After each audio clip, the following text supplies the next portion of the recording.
couple of minutes. Yeah, we hope that it will be more stable this time. Yes, I just hope You so. I wrote just a hope so. After sending this song to a lot of people, someone messaged me, and that was actually before I came in contact with the gospel, the gospel itself. Singing every other gospel. Every other, yeah. So, but now, yeah. So when I was singing, so someone messaged me. If I didn't know the person, I just had this number. So he was like, "Good song, sweet song." I was excited. I said, "Thank you, sir." He said, "Your song is sweet." He now said in quotes, you know, and actually it was a sweet song. He now told me that, but I'm sorry. He now told me that I'm sorry, I cannot listen to the song. He said, I cannot listen to the song because this song does not talks about my identity in Christ, what Christ has done for me. It doesn't speak to me. Like this, it doesn't. So it's actually for other people outside, but not for me. So the church, the gospel there's a shifting that is shaking the earth. There's a shifting that is shaking the church presently. Yeah. And any singer that is not equipped, singers that are not given to the study of the word, they would have no place in the ministry. They would have no place. Probably they would need to just jump into the secular industry and enjoy themselves there. But in this gospel, they will have no place because the eyes of understanding of the people is being enlightened day by day. And there are things that they will not take. You can imagine someone who has received a very good word in church, someone whose identity has been unveiled in church. They are not coming to minister that person, and you are telling the person that you shall make it. You shall make it. You shall make it. Yes. Are you insulting me or you are edifying me? Are you here to insult to me? My saintly dignity. At that point, they'll tell you, no, that does not correspond with the reality of who I am in Christ. You know, I think the time is, this is the time, especially this post-corona era that we're going into. I think the time is right. Because you see, I've been doing a survey, you understand, of the trend, Now, before the pandemic, there was a high level of excitement, singing to excitement. Hey, generation, excitement. But you will notice, you will notice that during the pandemic, it crashed. Yes. The excitement crashed. And everybody started, hey, Christ is the anchor. Hey, this don't let us. Yes, he's a pillar, he's a holder. Yeah, all the time. No. When you I mean now, this, so we started seeing a different trend in the songs, that people were doing excitement. And then yet, we also saw another trend of people who have been steady with the message of the gospel. With the message of the gospel. Also transcend, even the lockdown, the pandemic. During the pandemic, it's still the same. It's still the same. Why? Because it's still the same. Because it took care of the excitement, so-called excitement. He didn't blow that time. He didn't blow. But he didn't blow. Now, when the blowing went down, it was still steady. And after blowing,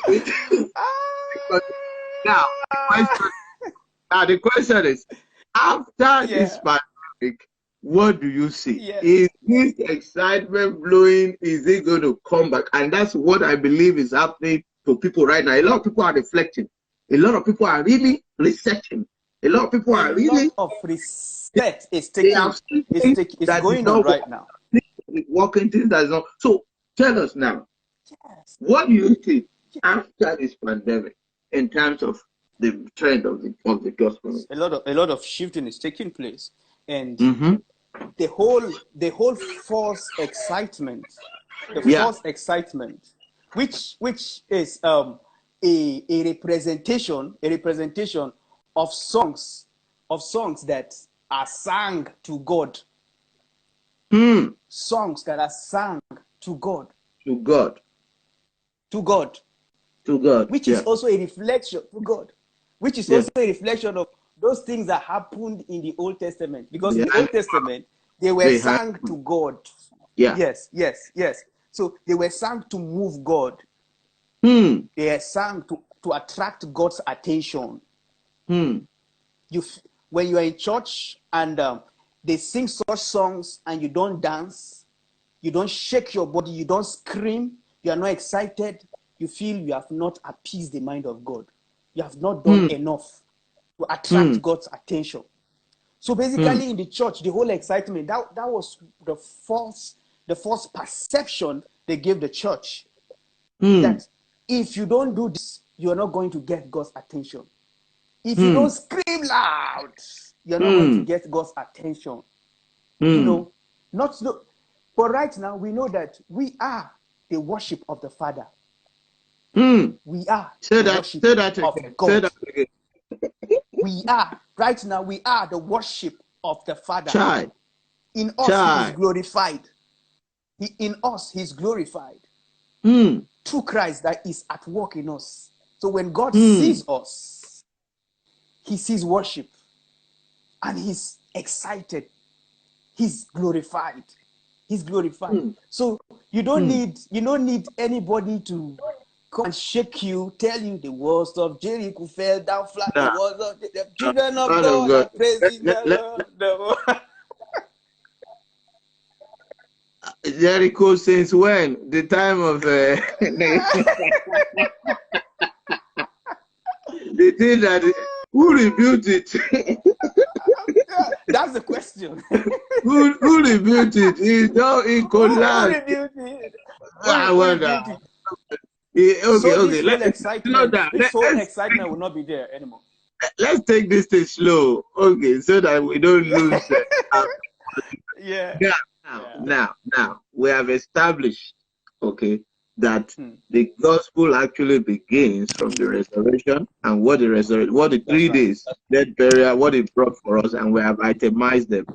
Now, that's right. Now, let's relate it to praise and worship. Okay.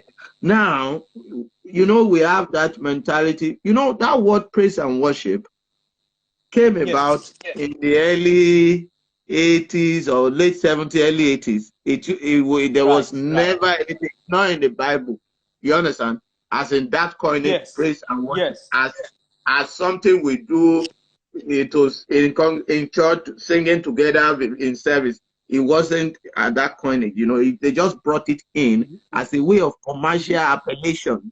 You understand?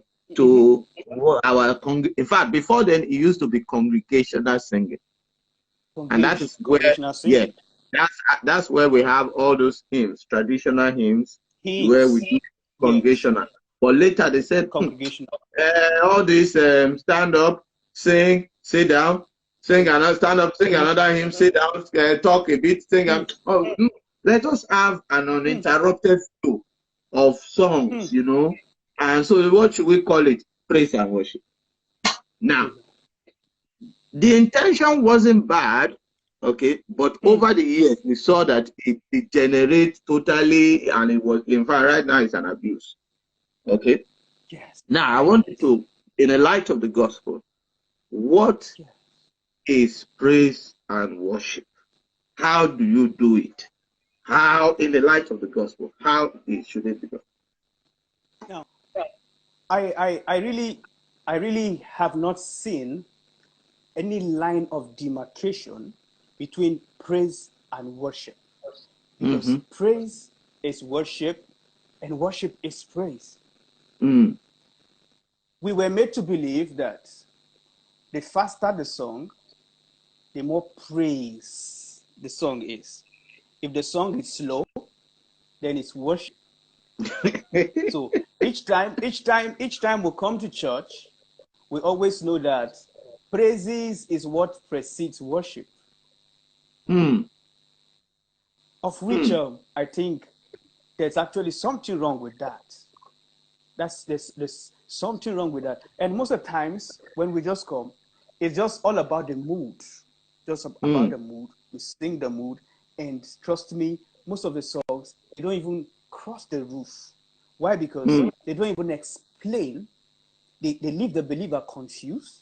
They don't reveal. They don't reveal the identity of the believer.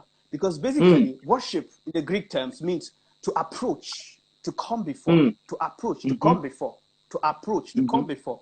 So right now, we have the indwelling of this Christ in us. No comment. We have. I will call. No comment. And bow down. And bow down at your feet. No, we don't have that. We don't have that. We trying a lot of things. So, yes, yes.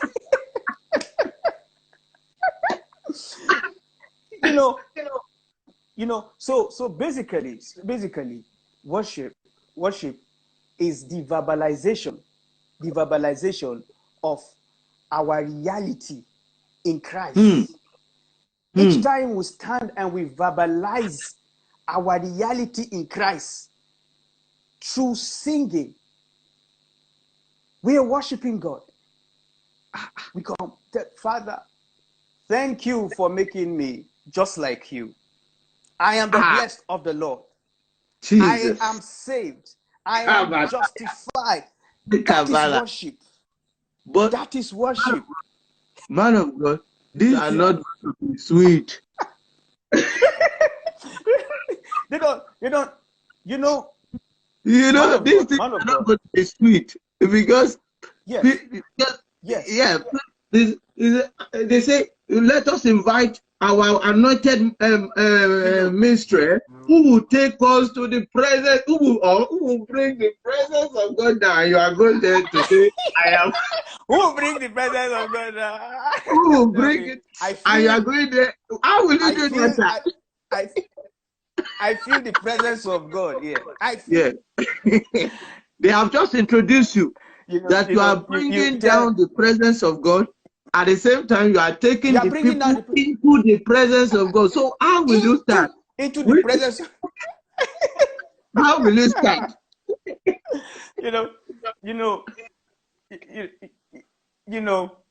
One of the funniest statements I've always heard is when they tell you, let's welcome the presence of the Lord here. I've heard a lot of great men, of bishops and all that, to tell you, let's welcome the presence of the Lord. How can you welcome the owner of a house into his house? This is my house. I'm in my house, and you are telling me, I'm welcoming you. Come in. I'm already in the house, and you are telling me, did you eject me? Into the house. Did you eject me? Did you eject me? Did you eject me? Yeah. So these are some of the things that we as singers must understand. These are some of the terms we must understand that should correlate with the realities of the new creation on ground, what Christ has done. What Christ has done. Because that is the only way the believer can be set free from the shackles of the law and of religion. So we have a very crucial role to play. It's not enough to come to church and start telling people, oh, let's worship, let's worship, let's worship, let's worship, and the goosebumps are all over us. It's not enough. It's not enough. Talking when about, the believer, talking about goosebumps, goosebumps. Now, I've also observed that there are some gimmicks. Some gimmicks. I know. Yeah? I know. I see now, that's the trend now, and it's blowing. The thing is blowing and working. It's blowing. They will put a lot of pad. Yes. And then they come with that ringing sonorous voice, Yes. Yes. They pick it up from there. From heaven, touch me. Hey. With your finger, turn my life.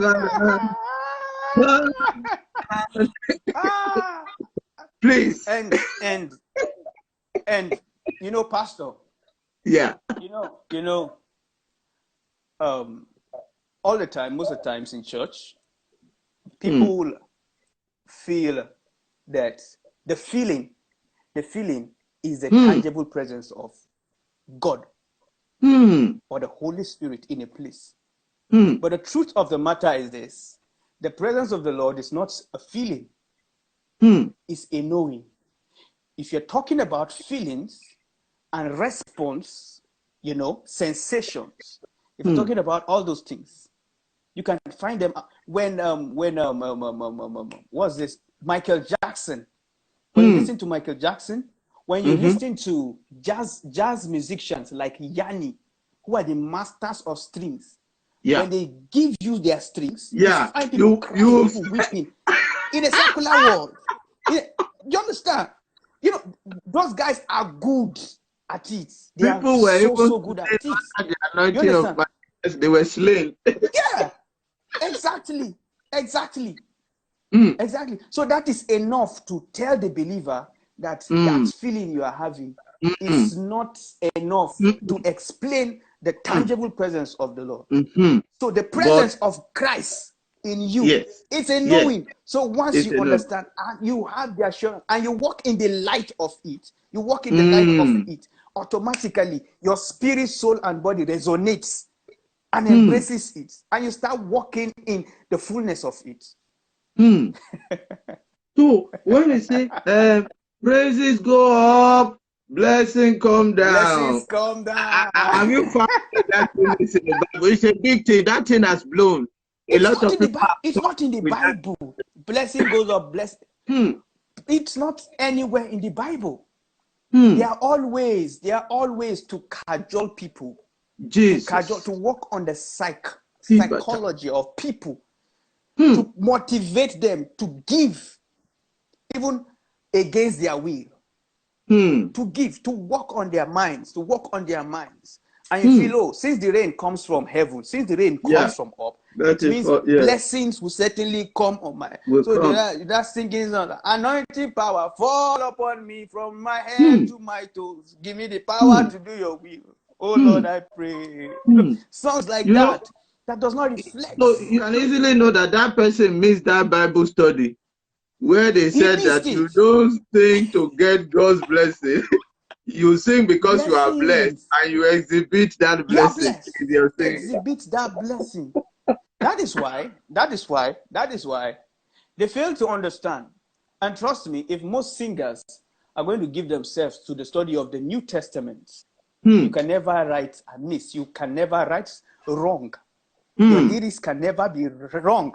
When you center on the New Testament, when you center on those areas, you would always be right. You'd always be right. God is not. Jesus made this thing clear to us. Okay. Yes. Some time ago, I just was curious. I said, let me even ask Google, what is gospel? Yes. And you know what Google told me? Google said gospel is the teaching or revelation of Jesus Christ. Jesus Christ. You see? I say Google. You see? No, you can try it yourself. Google. So meaning that if we say you are a gospel singer now, I should expect that the song you are going to sing is going to teach me something about Christ. So if you now continue to do a survey, you just listen to some song, you say, sir, what is this one teaching me? That is it. It says in Colossians 3:16, Ephesians 5:17, it says speaking to one another, admonishing one another in psalms, and spiritual songs. Meaning that the songs are an extension of the teachings. An extension. Not flippancy and play on words greater than the taller, fatter than something. So you don't give it. And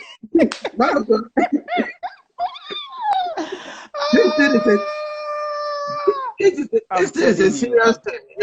I was speaking to one of the top producer in Lagos. Yeah. They produce one fantastic song, you know. I mean, vocally fantastic, musical. See, don't get us wrong. We are musical people. We are musicians, just like you. We appreciate the work of art. But you see, gospel music is standalone. Gospel music begins first. It begins first from the message, which is Christ. How much you are able to obey Christ in the song, which is our identity, is first what before we start listening to your mix, your master, your tune, your vocals, your instrumentations. Otherwise, I will go to Philharmonic. If it is instrumentation I want to hear, I would rather go to Philharmonic or orchestra, where you will hear the orchestra, where you robust excellence. See, okay. Now, the guy told me, I said, fantastic music, but in the area of the message, I think you can still do a bit more. Because I said, this song is just like a remix of Today, Jesus will do my own today. You know, the way I discuss it, the way I describe it to you, they will put that part loud. Can't do it. I hear that.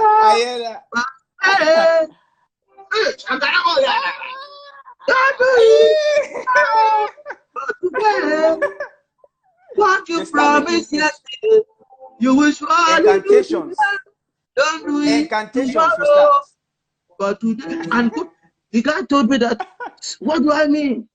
He said, "Look, that is not the kind." What do you mean? That is the kind of gospel that Nigerians want to hear. And because you are in Nigeria, I want you to comment on this. You are in Nigeria. He said that is the gospel that Nigerians want to hear.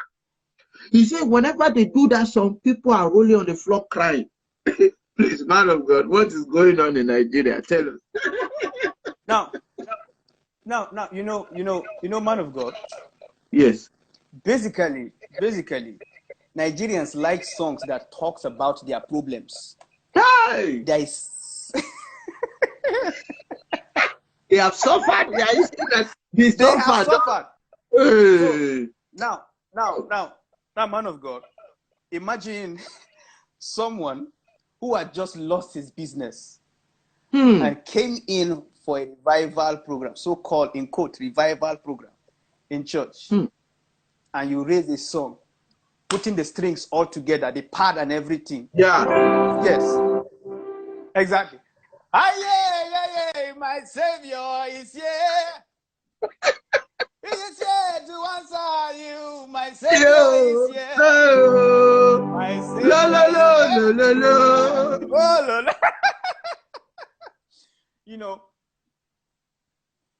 you know, the next thing, he starts crying. He starts crying. And you think it's the joy of the Lord that is and they will get the camera.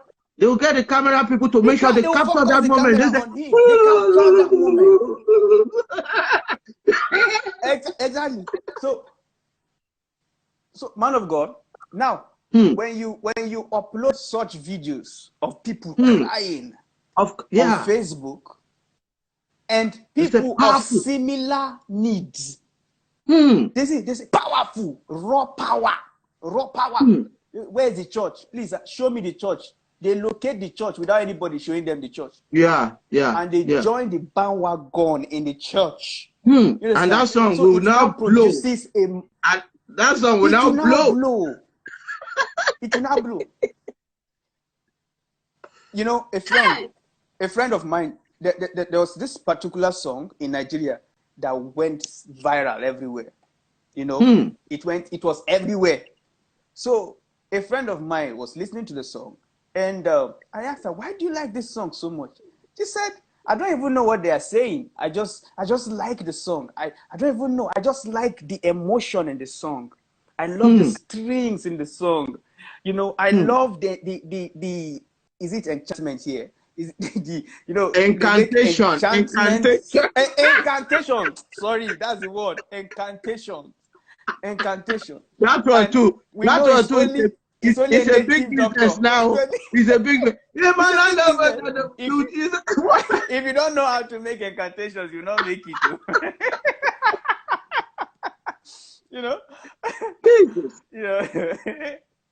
Jesus. So you now see they gather a large number of followers that are blind, that don't know the truths of God's word, that they don't know anything about the gospel. They don't know who they are in Christ. They don't know what Christ has done for them. So they follow these people blindly. And after your ministration as a guest minister, they give you a very fat envelope. You have moved the crowd. You have moved the crowd. You brought down the Holy Spirit. You brought down the power, raw power from heaven.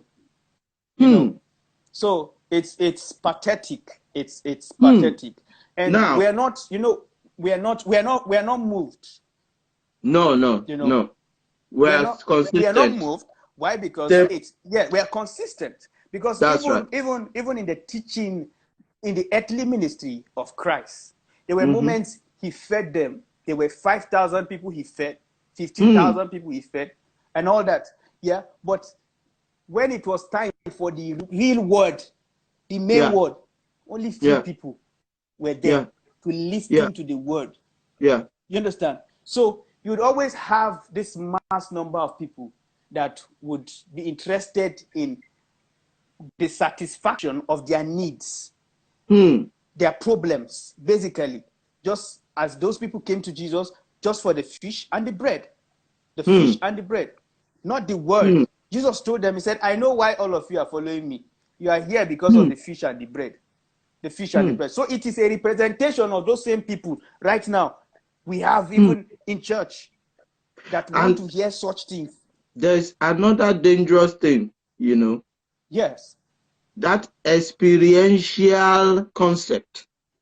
Concept. You know, it was so funny one day. I was on the radio. And one guy said, see me, I used to trek from Ojuelegba to, I can't remember how he sang it, to Obalende. But now, I am driving a Ferrari. I'm driving. They'll not tell you God is good. In Jesus' name. So, and I'm like, okay, by what you have sang, if somebody who has not heard the gospel before, just came in contact with your gospel song, and they ask the person after hearing your song, sorry, you just listen to a gospel song. What is gospel? They will say, when you used to trek, and God turned your life. God has blessed you. Turned your life around and blessed you with a Ferrari. You know. Oh dear. And you see people excited about such songs. That don't even they don't even make sense. So how do we put experience, personal experience in the light? Can it work? Does it go? How do you deal with that? How do you deal with putting your experience in music in the light of the gospel? How do you handle that? Now, like I rightly established, the focus of the gospel is always Christ. Now, in as much as your experience is good, it's nice, your experience is okay, but please, we don't want to know much about you. Who are you pointing us to? Who are you pointing us to? You understand?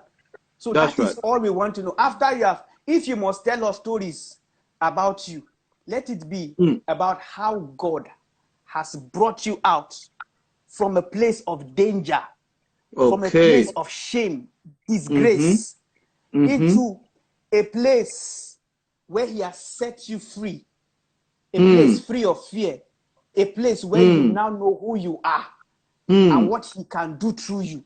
He is the focus. He is the focus. So whatsoever you tell us at the end of the day. And that's not personal. It's a collective thing. It's not personal. Because that's a way to go out of error. You understand? Not saying that things that you did out of your ignorance, you were the only one that was ignorant. Some people were not unwise. You are not unwise. If you talk about what Christ did collectively, that all of us share from.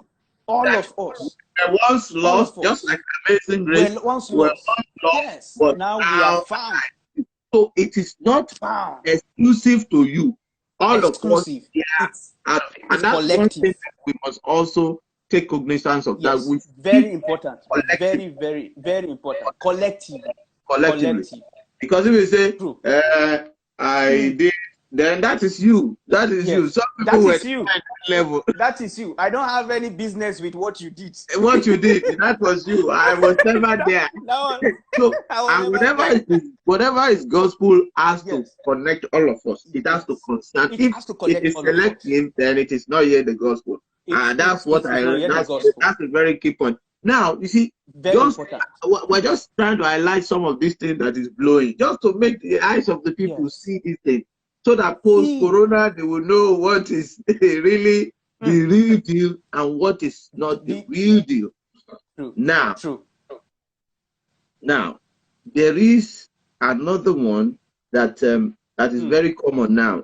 Hallelujah. What do you think about hallelujah? Hallelujah is a big business now. So they say that there's 30 billion, there is 100, hallelujah. There is all I say is hallelujah.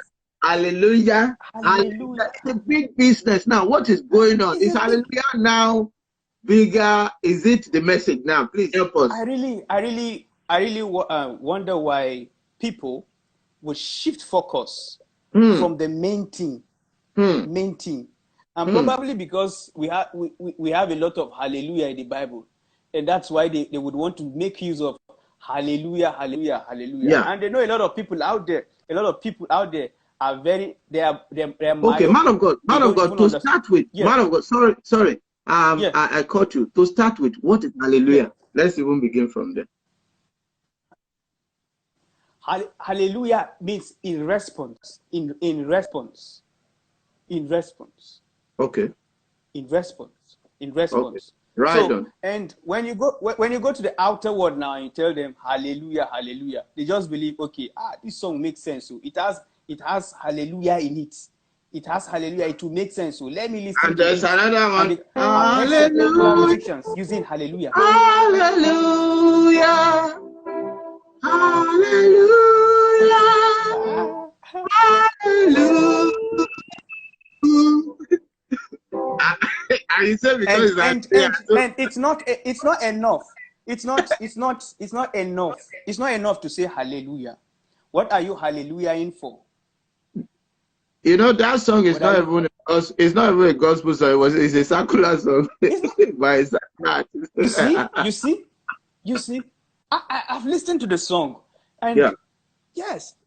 So for the fact you are telling it's not enough. It could be hallelujah to your problems. Okay. Responding to your problems. To your needs. Okay, so if hallelujah is to your own problem. Responding to oh God. My hallelujah belongs to you. Joel said, my hallelujah belongs to you. Belongs to you. So that's you are touching somewhere that you're not supposed to go to. You are touching dangerous area. These are fragile areas you are going fragile area. Yeah. But you see, the thing that we are responding to must be contextualized. Because is the hallelujah complete on its own? Is that hallelujah, is it complete on it? Is it? I think it's a means to an end. It's not an end on its own. It's exactly. That was why I said. What are you hallelujahing? Hallelujah. Or for? Yeah. So what are you? Yeah. So if you are talking about, yes, Christ has saved me. Hallelujah. Hallelujah. That's response to He has saved me. That's response. Makes sense. Makes sense. When you are telling me, I go hammer, hallelujah, I go blow, hallelujah, it doesn't make sense.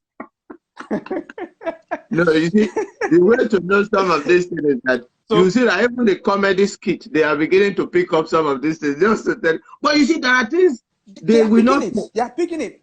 Yes. There are things they will not touch because they know that these things will be acceptable. They cannot touch it. They cannot touch it. They cannot touch those areas. They sanctified, justified, justified, blessed, saved, washed, cleansed. They can't go there. They They can't go there. So hallelujah has to be within context. It has to be context. contextualized. It has to be Because on its own, it has stand because it's a response to something. Okay, that is very instructive. I believe we're touching a lot of things today, honestly. But I'm excited tonight. I'm going to get this recorded so that we can still hear it again. You know, there's yet another one. There's yet another one. Fire. Yeah. Fire. Now, knowing that fire. They try to sell this fire consuming fire. To Jesus, you know, and when they were going to pass through Samaria, they say, "Oh, Jesus, look at this guy. Elijah, for who we know, would have called down the fire. Yeah, and consumed them." The fire. Jesus rebuked. They use the same statement: "Get thee behind me, Satan. You do not know the spirit that you are the son of what power, the spirit you are made." Not here to set fire anywhere. We are here to give life, to save life. Life. Now, fire is a big thing in the gospel music industry. It's a big thing. I saw somebody respond. I saw 140 something the other time. I think somebody sang a song. Yeah. He said, "My praise first, it was fragrance. Later, it became fire." And somebody did it. He said, he put picture of Dudu when it was very fresh, fragrance, and then at the time he put the Dudu burnt. Because it was fragrance and it turned to fire. The of this fire. So please, help us on fire. What is it about fire in the light of the gospel? If someone out there that doesn't even understand this gospel very well can put up something like that, talking about the dodo, the plantain, and the burnt plantain and everything, talking about the fragrance song and all that. If such a person can explain such, then you know that there's basically a problem in church today. Fire is destructive. Fire is destructive. Yes, we cannot use fire in a gospel environment where we are calling people to minister salvation to them, to minister what Christ has done for them. We are now invoking fire. Who would the fire consume? Jesus never made use of fire anywhere. He never made reference to fire in his earthly ministry at all. So where are we getting the fire from? Consuming fire. He's not a consuming fire. They misrepresented him in the Old Testament. He was misrepresented in the Old Testament. And some folks moved into the New Testament with it, that yes, he's a God of consuming fire. How? Can a loving God still be a consuming fire again? In the consistency of the gospel, you know what he consumed? When the Bible says our God is a consuming fire, you know, he actually consumes sin and the works of flesh.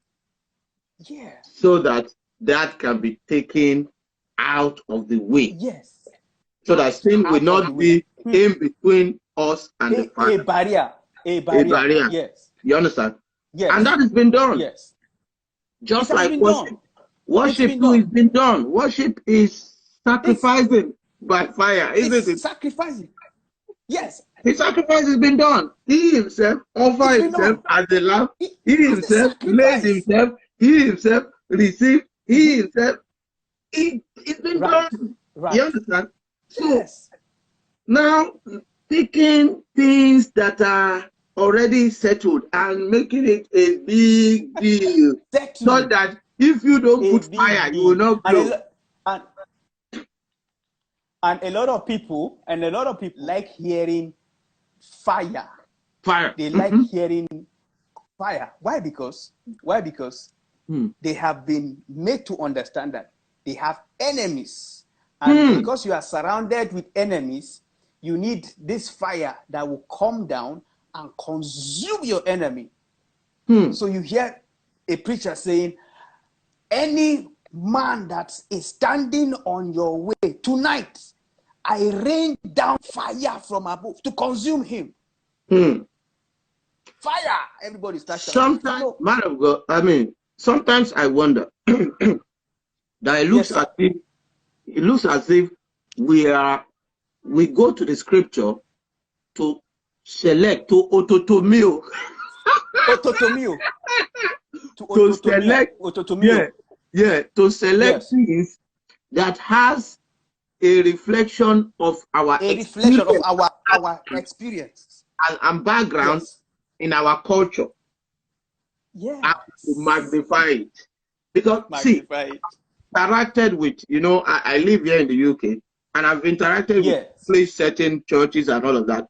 There are some statements you will never hear. Exactly. One of them is that fire. You will not hear, you will not hear it in their midst. But you know, in our own culture, we even have Yoruba is very rich in culture, you know. You know, Yoruba, there's one God that it brings out fire like this. Fire.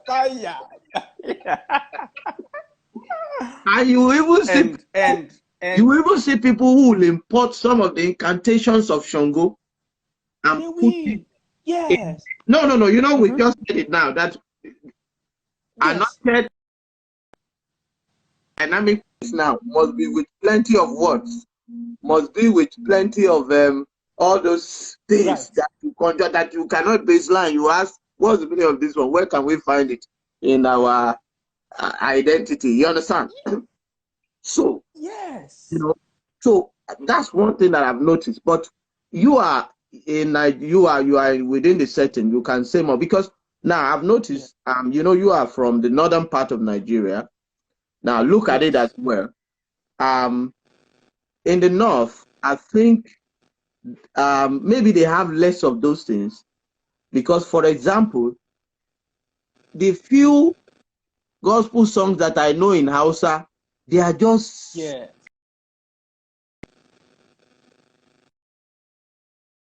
are more or less straightforward, like do mi kakao mo awanara nayo.